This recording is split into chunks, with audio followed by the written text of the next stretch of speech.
Tarbiya va ma'naviyat o'chog'i bo'lgan teatr har bir insonga hayotiy saboq beruvchi jonli vositadir. Teatrdan madaniy hordiq chiqaribgina qolmay, namoyish etiladigan spektakllar orqali inson jamiyatdagi voqelikni, kechinmalarni teran anglashi mumkin. Ana shunday spektakllardan biri haqida navbatdagi lavhamizda hikoya qilinadi.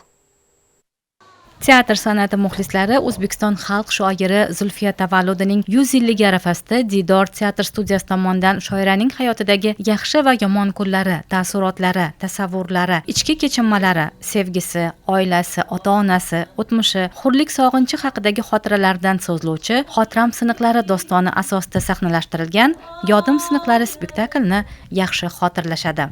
Ushbu spektaklni san'at darg'asi Bahodir Yo'ldoshev sahnaga olib chiqqan edi. Yaxshidan bog' qoladi deb bejiz aytishmaydi. Bahodir Yo'ldoshev bog'idagi eng sara asar bugun yana bir bor yosh ijodkorlar tomonidan Zulfiya xonimning 110 yillik tavallud ayyomlariga tuhfa sifatida qayta sahnalashtirildi.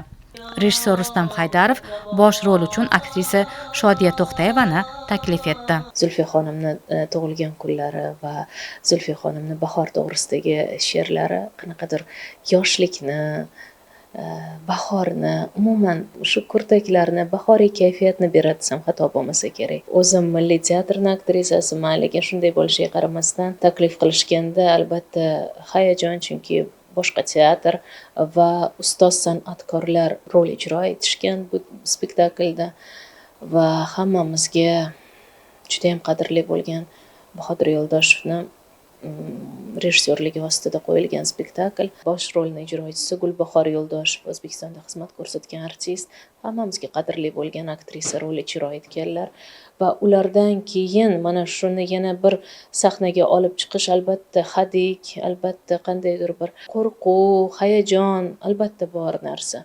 Lekin shunday bo'lishiga qaramasdan o'ylaymanki, ularni yodladik va yana bir bor Zulfiya xonimni, Hamid Olimjonni va shu qatorda Bahodir Yo'ldoshev va Gulbahor Yo'ldoshevalarni xotirasini yod ayladik desam xato bo'lmaydi.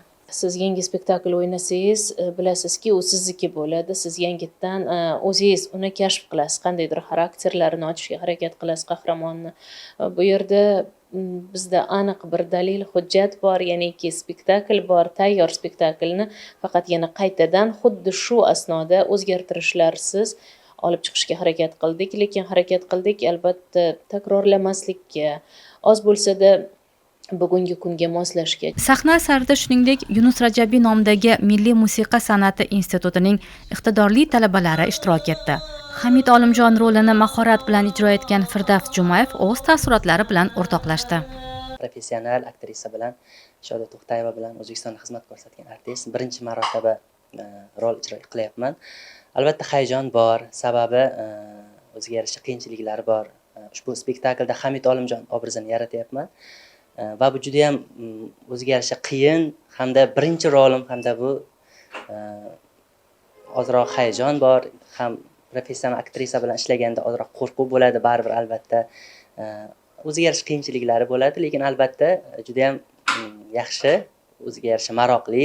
Didor teatr studiyasining har bir asarida o'ziga xos yechim, zamonaviy talqin bor. Yodim siniqlari spektakli ham bundan mustasno emas. Milliy qo'shiqlarimiz ijrolari o'ziga xos tarzda uyg'unlashgan dramatik asar eng nozik didli tomoshabin uchun ham maqbul bo'lishi tabiiy.